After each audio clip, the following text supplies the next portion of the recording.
It's time you meet my friends. Properly this time.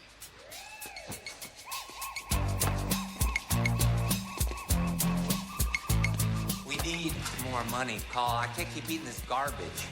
This is Axel. Spider hater. Yes, the spider hater. This is Daddy, our newest. And like you, she just left home. You mean the loony bin? Mick, our eyes, our protector. This is Sunshine, our warrior.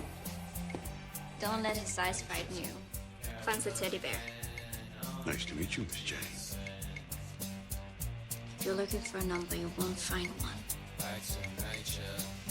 They're not like us. No, not in that way. But like us, the outcasts. Outcasts. Freaks. Speak for yourself. Society left them behind. Hurt them, discarded them. We were dead. All of us. Kali saved us. Here. In here. Don't get all mushy on us, no fun. No, no mushroom.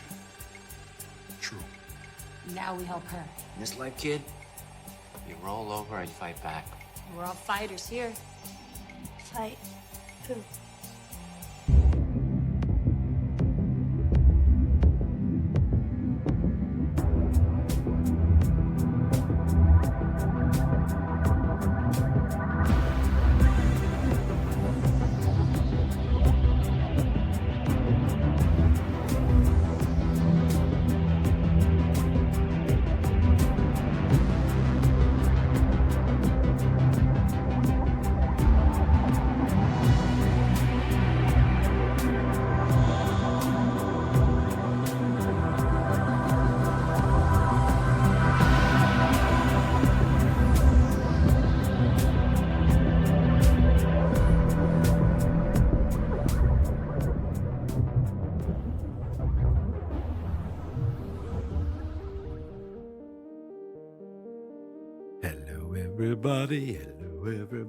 Hello everybody, and welcome back. Okay, I took another week off last week because of Christmas. Even though Christmas was this past Monday, I took last Friday off just because of things and plans and schedules. It was pretty much impossible for me to get a new episode done in time.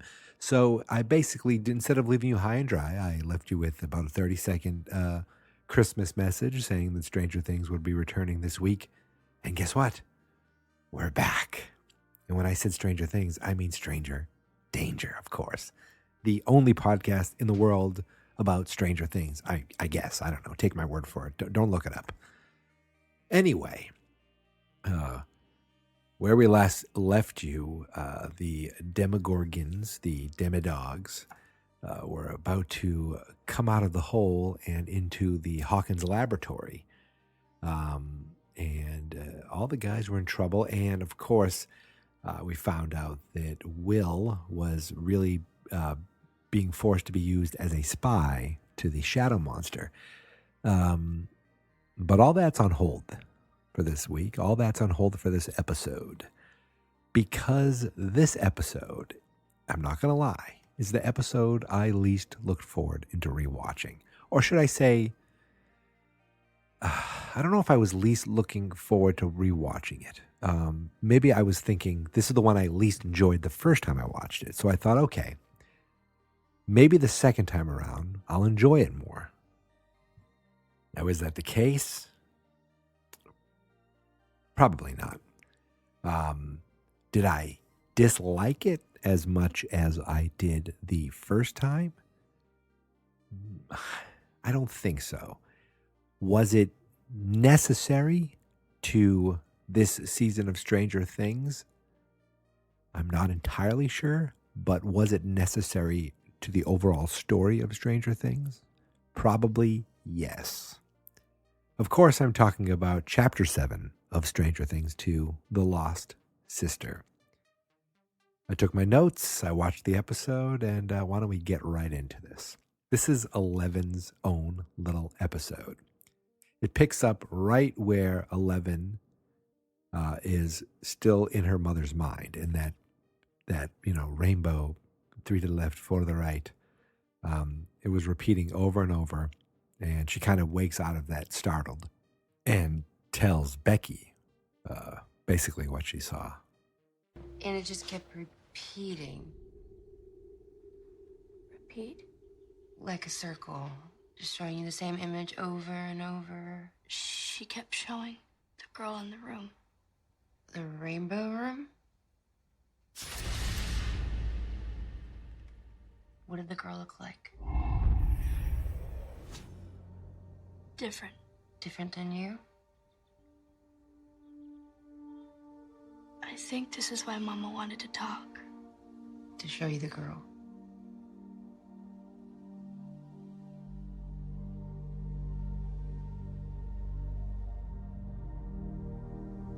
I think she wants me to find her.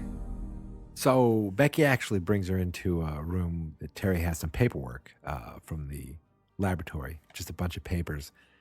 And while going through the papers, you see some other children. There's like a baby. I don't know. We might see some other children. And I wonder if that means in the future we may meet some of them. But when Eleven's going through it, she sees the picture of a young Indian girl. And she says, this is her. This is the girl I saw. She tries to go under into into the void to look for her, but she couldn't. Later, she does it while she's alone. This time, she didn't use any white noise or anything, so I don't know if her powers are getting stronger. This is kind of a display of that, but she's alone in bed, and she kind of approaches. This time, she almost sees her. She's in the void, and she sees someone kind of by in a trash barrel fire. Gets really close to her, almost sees her, and is woken up. Comes downstairs. She's like, Becky, I found her. Becky, I found her. And she hears Becky calling the cops, basically calling for Hopper. So in truth, she's actually looking out for 11. She's helping her. She's sending the right people that she's looking for. But all 11 sees is someone basically going behind her back and undermining her. But we know Hopper's good, so it's not a bad thing. But 11 still, that bothers her. So she runs away. She steals some money out of Becky's wallet, and she runs away. And the last shot we see in the opening is Terry Ives kind of just rocking in the chair still, saying those words, and watching Channel 8 News. Get it? Channel 8. 8, like the girl. Huh? I don't know. I thought it was cool. So 11 hops on a bus, and she's having more visions of 8, number 8, I guess we can call her. And we see the bus is heading to Illinois. She gets off the bus, and she's in Chicago. And what do we hear? Bon Jovi Runaway playing, which is just perfect. She's a little runaway. I wrote down 11 and the City because it just felt like, she's walking around the mean streets of Chicago. She seemed to love being in the big city. Of course, she runs into some guys like, watch it. And she, I guess, just keeps following her instinct and ends up in a bad Potter town. It's almost like a gutter, back alley where all the homeless people and the I don't know, trash people, I don't know what to call them.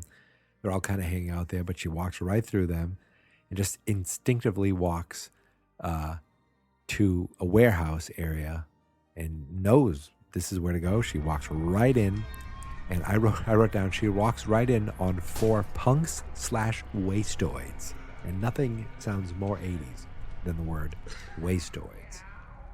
But she wasn't intimidated by what she saw at all. There's a spot a few blocks away. Hello? Well. What do we have here? What is she wearing? What are those, overalls? There aren't any cows to milk here, kid. Going back to the farm now. I'm looking for my sister. Oh, Shirley Temple lost her sister. So sad. I saw her. Here. Hand out of pocket. Slow. Give me that shit.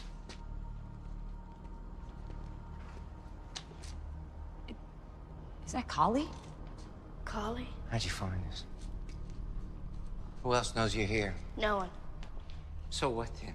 Poof, you just show up like magic with that picture? I stay calm. She's just a A kid. kid who could get us all killed. I have to ask again, Shredder. You're gonna start losing things, starting with those pretty little locks of yours, yeah? Come on, Axe, put down the knife. How did you find I us? saw her. Axe! That's not an answer!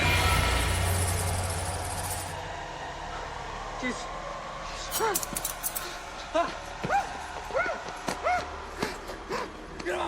Shit! You're a terrible dancer, Axel.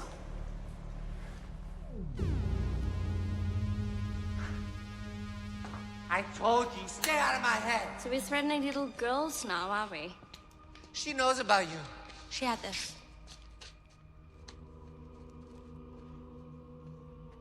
Where did you get this? Mama, Your mother gave this to you? in her dream circle. Dream circle. I think she's a schizo or something. Says she's looking for her sister. Yeah, like I said, schizo. Jesus.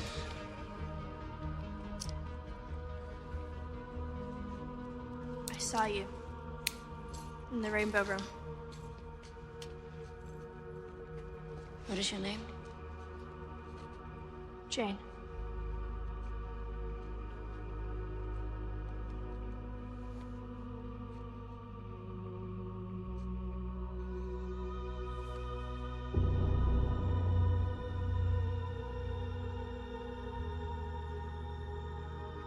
Sister. Sister. Okay, that was a lot of audio. That was a long clip. I get it, but I thought it kind of displayed pretty good the introduction of Kali for the first time, kind of part of her crew, and 11 kind of showing off her telekinetic powers, having the knife fly in her hand. Of course, that's a great visual for a podcast. And Kali using her powers to make that guy, Axel, think that he saw spiders all over his arms. So we see new powers, we see new people, we see a bigger world. But when Kali and 11 compare tattoos together, you could see right away that they have made a connection, and they know there's a connection and a bond between them, and they call each other sisters. We cut to the rooftop of the warehouse, and 11, even though in this episode she is referred to as Jane the entire time, to me she's still 11. And even though we first saw her as 8, she's Kali. So it's 11 and Kali, or Kali. So 11 and Kali are on a rooftop where it seems like 11 tells everything about herself to Kali. And Kali says, what you can do is incredible. You are very special. And Kali explains that she can make people see things that are not there. They don't always have to be scary. She showed a real pretty butterfly. And 11's like, are you real? And she said, yes, I'm real. And they had a little laugh. Cut to inside, and Kali is giving 11 a blanket to sleep. She says that she feels whole again, that a piece of her was missing, and now it's not. She thinks her mother sent her there, sent 11 to be there. She thinks this is 11's home. And as you can see, 11, the theme of this episode is really home, and a lot of 11's story is kind of trying to figure out where she fits in. Because I noticed that Becky, Terry Ives, her mother, said, you could live here. This could be your home. Hopper gave her the cabin there and said that was her home. And I wrote down 11 just wants to belong. You could see it. So we cut to the void, and 11 is in the void, and she sees the radio from the cabin, and she actually got to hear the message that Hopper left in the previous episode. I said last time he left a message, and no one's ever going to hear it because 11 was gone. But she did get a chance to hear it in the void, which was pretty cool. It was pretty nice for her to hear what Hopper had to say. Maybe that was one of the first things that made her realize that she belonged elsewhere. So we wake up the next day, and 11 introduces is introduced to Kali's crew. And this is where I start to get annoyed. Or not annoyed, but this is where I could see some of my pessimism is coming through. I wrote down Kali's crew. I literally like none of them. I care for none of them. I don't care for their plans. I love that there is a wider world based on Brenner's experiments. I just hope if there are others, I care or like them more. Yeah, so I'm starting to think that it's not that just that I dislike this episode because we're away from the main story. It's mainly because I don't like the people that Eleven gets roped in with. I don't like anybody in this crew. And I'm really, at the end of this episode, I really like Kali less. And I'm sure we're not done with her. But I kind of wish we were, which is, too bad. I wish I liked them more. But they do kind of fill in 11 on what it is they do. Everyone you see here was in some way responsible for what happened to us. You hurt the bad man? No, we just give him a pat on the back.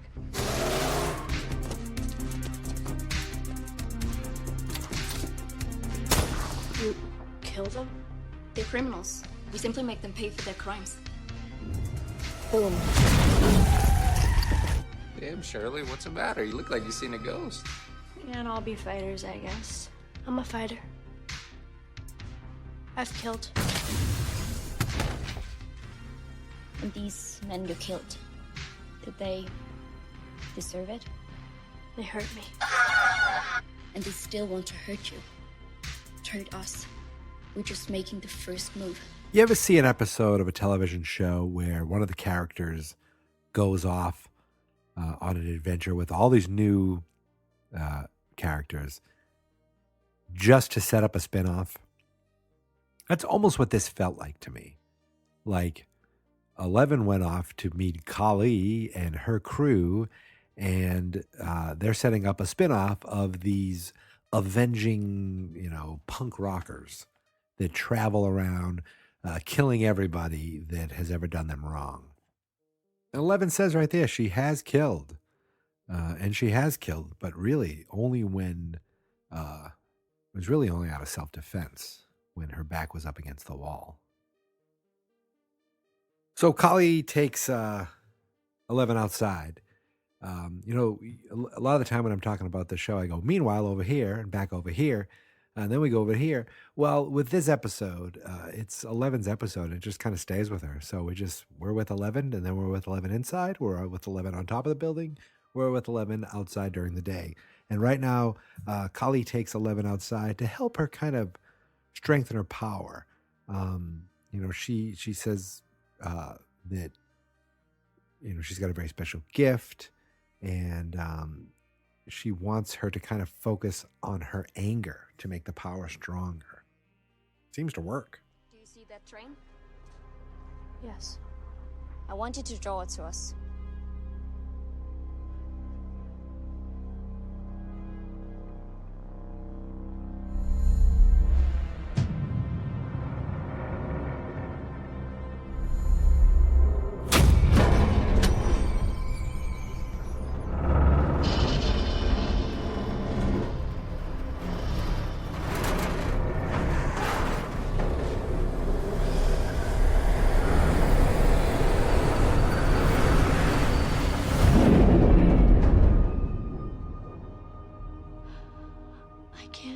Last night, you told me you lifted a van once. Yes. The bad men were trying to take you away again, and that made you angry. Good. So find that anger. Focus on that, not the train, not its weight.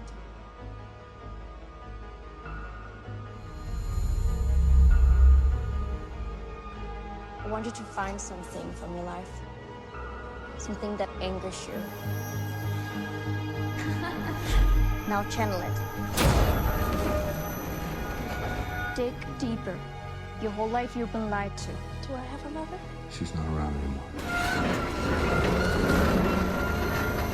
In prison. Hey, don't walk away from me! Hold the hell up! The bad men took away your home. Your mother.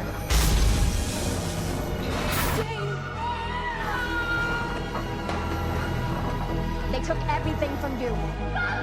They stole your life, Jane. I want you to find it.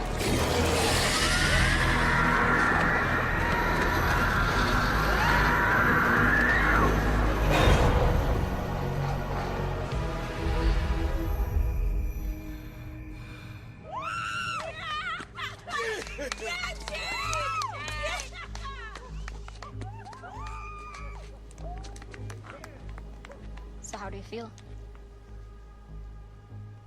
Good. Okay, so 11 feels good about, the power she was able to display. And the crew loves it because they're manipulative jerks and they know that they could use this power to help them. So they bring her into this room. And it's just a wall of photos and newspapers. These are the bad men that they think are still alive. And 11 recognizes one of them. It's the guy who electrocuted her mother in the Hawkins laboratory. And electrocuted Kali as well. And they know they can use 11 to track them. They're like, she found me with this photo. So they kind of give 11 the photo. She does her little trick. And she just nods that she knows where she is. She knows where he is. So they're like, all right, well, here we go. We're going to go do it. So they know they said it's risky because they're already wanted, but they go for it. And not before 11 gets her new look, her new little emo 11 look with a little eyeshadow and grease back hair. And what'd she say? Bitchin'. So they head out in their van. But of course, right where they're driving off, there are some cops arresting somebody. And one of the cops takes notice of the van. Obviously, that van has been, people have been on the lookout. An all points bulletin, I'm sure, has been put out for that van. And somebody noticed. So they stop at a mini mart to stock up. And Kali uses her powers to make the guy working there think that the bathroom is leaking and freaking out. And they all just start robbing the place. And I wrote down, I do not like any of these people. I mean, they're all criminal jerks. But the guy comes out and pulls a gun. Kali starts to reason with her. And even as you reason with her, these are my notes. I do not like her. If they all got shot and 11 left, I would feel no sorrow. But of course, 11 uses her powers to knock the guy out. And as they can hear the cops coming, they bail. So 11, sees her new friends and for some reason uses her powers to take this guy out. Obviously to help her new quote unquote family. No, I don't even want to think about it. So they pull up to an apartment complex and 11 kind of uses her powers again to figure out exactly what he's doing. She says he's watching television. She saw him and no one else. They said, is he alone? She said, I saw him. No one else. Interesting. They all put on these kind of these kids' 80 Halloween masks from the 80s. And 11's wearing a baby face. I don't know if that's, because she's the kid. We cut to inside and Ray is watching a wonderful episode of Punky Brewster. For the most part, my notes here pretty much cover everything that happens. TV goes off. They break in. And then I wrote, 2 awful people go off to rob them. One awful person stands guard. The other awful person is in the car. 11 and awful Kali reveal themselves. Kali makes him see them as kids using her powers, and 11 flings him across the room. Ray said he was just following orders. He is fearful for his life as these 2 powerful women are standing over him. And he starts groveling. I just did what he told me to do. He said she was sick. You had a choice, Ray. And you chose to follow a man you knew was evil. Wait. I can help. I can help you find him. Find who? Brenner! I can take you to him. Papa is gone. No, he is alive. Do not lie to us, Ray. I'm not.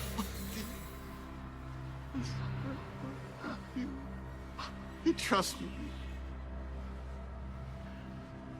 I'll take you to him.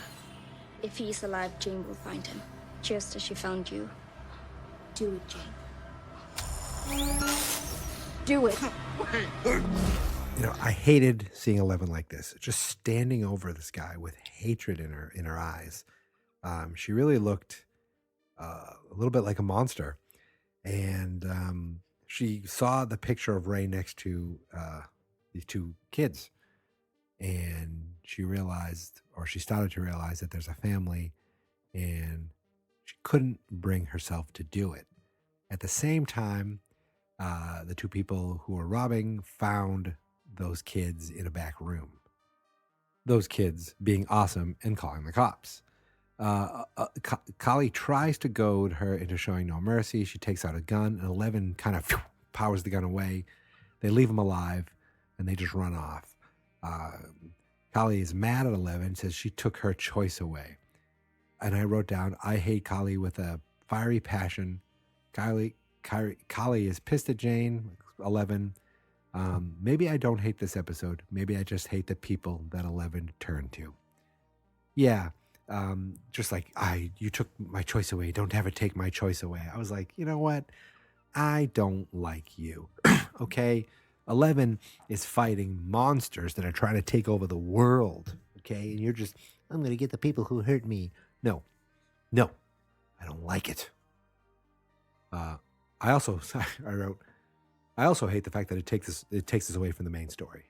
But we cut back to their hideout. They're listening to a police scanner. A couple of them are playing cards, and Kali sits with 11, and she gives her this whole story about how she escaped, how she had to fight she had a family for a while.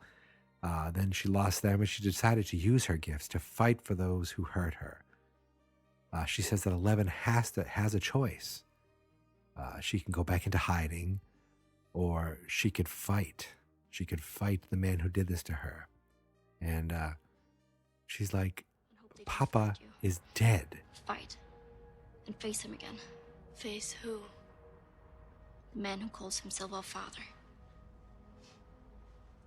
Papa is dead. That man tonight disagreed.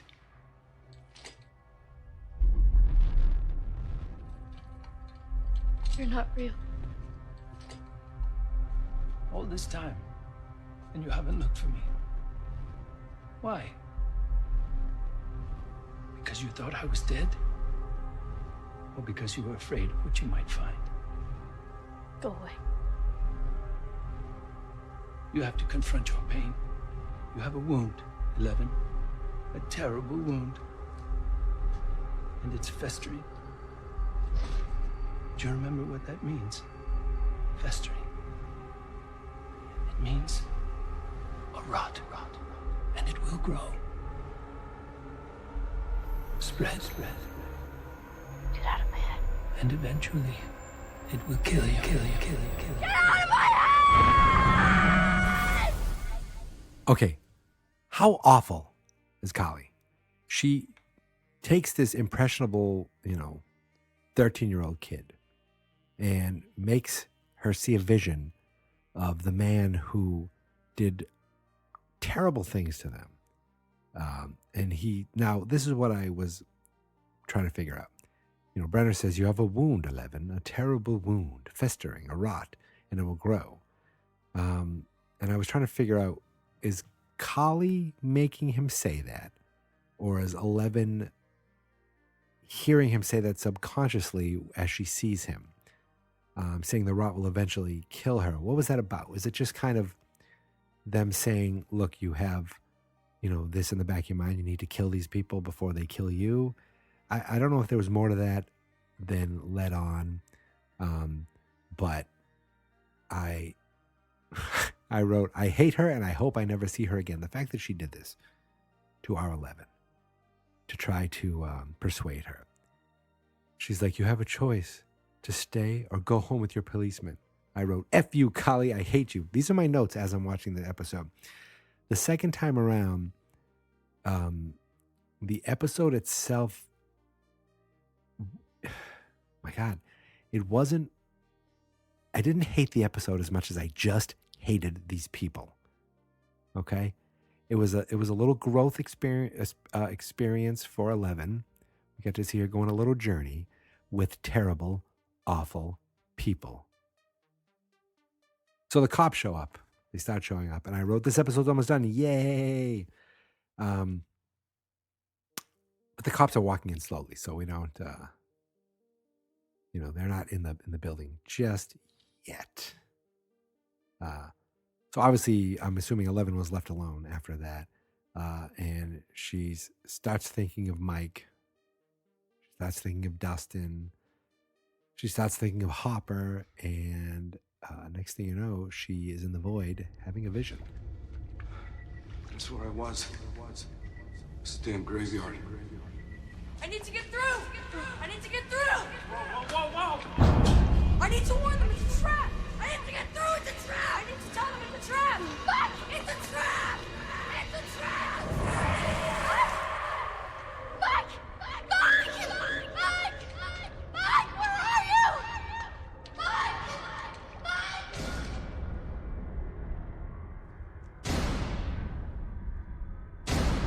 Uh-oh, the cops are here. So in the vision, she's hearing this banging. And the cops showed up at the warehouse. But just to go back to the vision, it was cool that she kind of was going back to an important part of seeing Hopper panicking and seeing Mike panicking, pretty much the two most important people in her life, and worried about the same thing. And, she's freaking out because she's trying to figure out what the problem is. She doesn't know, but the cops showed up. So that was pretty cool. Now, Kali gets them all together and has them sit perfectly still. This was pretty cool. She uses her powers to make them all appear invisible. I actually wrote down, that was pretty cool. So while they are, while the cops go by them, they run out, they take off, and they head down to the van. And of course, Axel starts shooting because, he's an awful criminal shooting at policemen. And Kali puts up this giant wall vision, this pretty awesome giant wall. And they all jump in the van and they're like, we have to go, Jane, we have to go. But 11, she just couldn't go with them. Mike, it's a trap! It's a trap!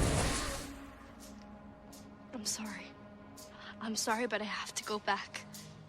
My friends are in danger. This isn't time for a talk. We gotta go right now. Your mother sent you here for a reason, remember? We belong together. There's nothing for you back there. They cannot save you, Jane. No. But I can save them. Okay. Maybe the whole episode was okay just for that one moment where she said no, but I can save them. I was like, even the first time I saw it, the second time I saw it, I said, awesome. The only thing that would have made the episode better is if when Jane was running off, we saw the van explode and they were all dead. Okay, maybe that's a little harsh, but just the fact that Jane went, saw these people, went with them, kind of tried to do their thing, saw she didn't fit in, she realizes she's needed elsewhere, and realizes she needs to get back to her buddies in Hawkins. Pretty awesome. The episode itself, meh, the crew, bleh, but that was pretty awesome. So the last scene, she's back on a bus heading home, and this nice older woman, just sees her and, sees her sitting alone and wants to sit with her. You are awfully young to be traveling alone, aren't you? Well, you are quite the chatterbox. So, where you headed? To your parents, I hope? I'm going to my friends. I'm going home.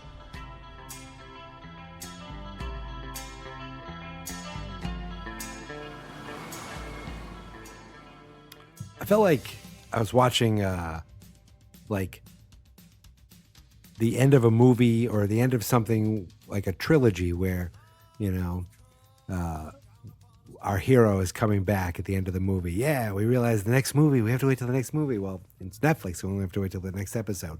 But in one episode, they made us 11 kind of out of the picture and then kind of brought her right back into the picture. You know, she's not back in it yet. And, you know, unfortunately, she's not in it a lot with our friends. They don't all know that she's back. But they will soon. They will soon. And of course, we have all next year in the future for us. But as of right now, I usually like to take the end of every episode and say, what did we learn? Well, what did we learn? Well, we learned about who this mysterious number 8 was. We learned that it was Kali. We learned that she lives with some folks that she helps kind of take revenge on people who did bad to them. Basically, a bunch of quote-unquote avenging criminals, who none of whom I cared for very much. They're criminals themselves. That's why they're avenging criminals. What else did we learn? Well, we learned that there is at least a hint of Brenner possibly still being alive, according to the guy Ray. I mean, we know that there are other kids, and we know that 11 really wants a home. I mean, from Becky to Kali to Hopper, they all talk about home. And at the last thing she says is, and I'm going back to my friends, I'm going home. So she knows where her home is. It's in Hawkins, the scariest town in the world. God, what else did we learn? I mean, not much else, really, right? I mean, this whole thing with 11 having a wound, a festering rot in her brain. I mean, I don't know if that's just a metaphor or if it's something that 11 knows about. I don't know if that's something that Kali just made her kind of put in her head as like a guilt trip to stay with her. I don't know. But it was cool to see Matthew Modine again. And, I guess we learned with if 11 really harnesses her power, her anger, that she can move a friggin' train. So we know that she is even more powerful. Her powers are getting stronger. And that'll come in handy. That will come in handy. But really, I just want her back. I want her back in Hawkins, Indiana, with my friends as they fight the bad guys. I wrote that song. It's going to be on iTunes, available soon. I just want her back. And next week, we will get back to Hawkins, Indiana. We will get back to 11 and the boys all together. It'll all start to come to fruition when then we get to the last episode. But we're about a week away from that. We're almost a year away from that, if you think about it, because right now it's December 29th, 2017. And the next time we have an episode, it will be 2018. Pretty exciting, right? That's how it works, though. At the end of every year, what happens is the next day is a new year. So it's pretty great. I'm still on vacation technically. I mean, right now it's almost like a long weekend, but I don't go back to work till Wednesday, the 3rd. So pretty awesome, pretty awesome. But that's all I got to say. I probably won't ever watch this episode again, and I'm sure I will see some of these people again. At least we'll see Kali. I'm probably pronouncing her name wrong the whole time, but that is it, my friends. So I just want to say thank you very much for downloading, listening, and subscribing to Stranger Danger or Geek Mentality. We are part of the Geek Mentality podcast, which is a podcast that I do just about anything geeky. The last episode that wasn't Stranger Danger was on The Last Jedi, which I did enjoy. I know it's getting, mixed reviews from people, but I enjoyed it, and I look forward to seeing it again. And before that, I saw Justice League, which I did enjoy, and I was one of the few people that did. So as you can see, I enjoy things. But we do have a new podcast on the website. The website's fansnotexperts.com. And then there's a new podcast my cousin just started called the Metallicast. So if you are a heavy metal fan, then you're probably a Metallica fan. And if you are a Metallica fan, then I suggest you check out Metallicast. It's on iTunes. It's on Google Play. And of course, you can find it at fansnotexperts.com.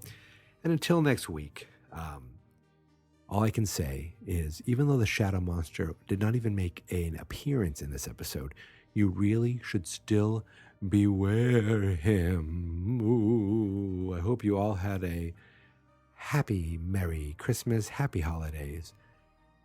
I don't know, whatever people say. But there's one thing I can say that everyone can get involved with, and that is Happy New Year. And until next week, beware the Demogorgon. Don't eat too much Chinese food on New Year's Eve or drink too much. I'm thirsty. And I'm going to have some seltzer now. Yum, yum, yum. I like seltzer. Yum, yum, yum. Seltzer, seltzer, seltzer.